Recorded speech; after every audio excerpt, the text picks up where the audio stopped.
Welcome to Bible Tea, where we spill the truth straight from Scripture. So today's tea is an introduction to a brand new series on the book of Judges.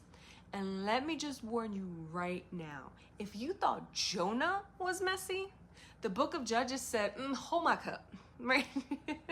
Right? So get your mugs ready because today's segment is setting the stage for some of the wildest drama in the entire Bible.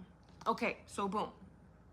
Before we get into the wild stories, we gotta understand the vibe, right? So there's this guy named Joshua, the great leader who took over after Moses passed away.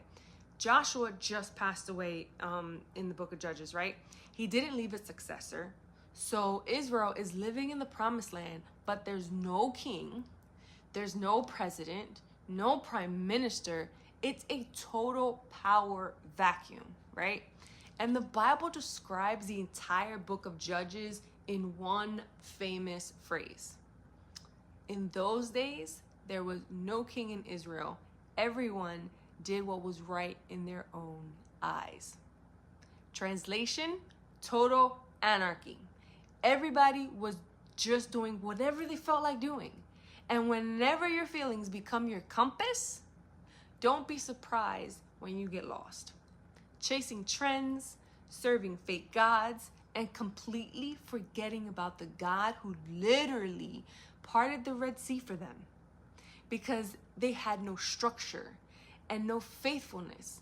Israel falls into this toxic 7-step vicious cycle that repeats over and over and over again for 300 years.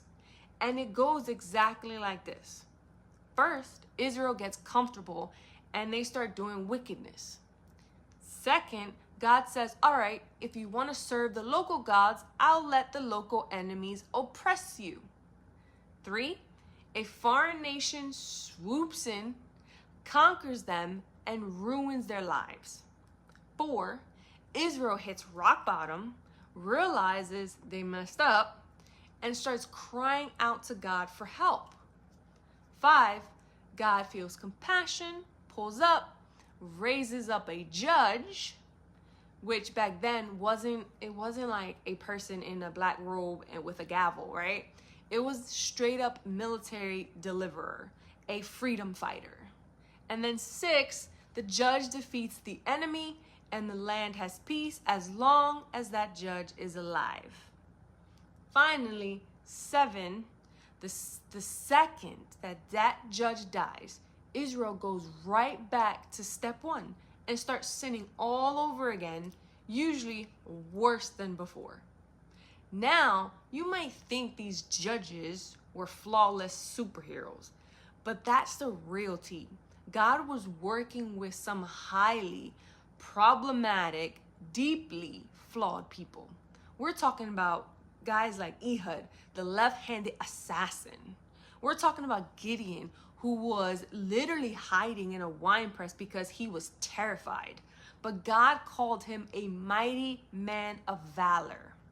We're talking about Jephthah, who made the most reckless vow in history.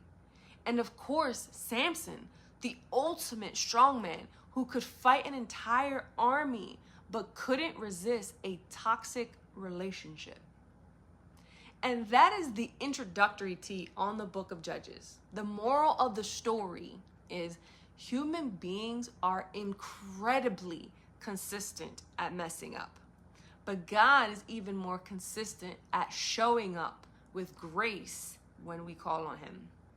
If you are ready to dive deep into these crazy stories with me, go ahead, hit the follow button, smash the like button. Let me know in the comments if you've ever heard of the judges or any of the judges I just mentioned.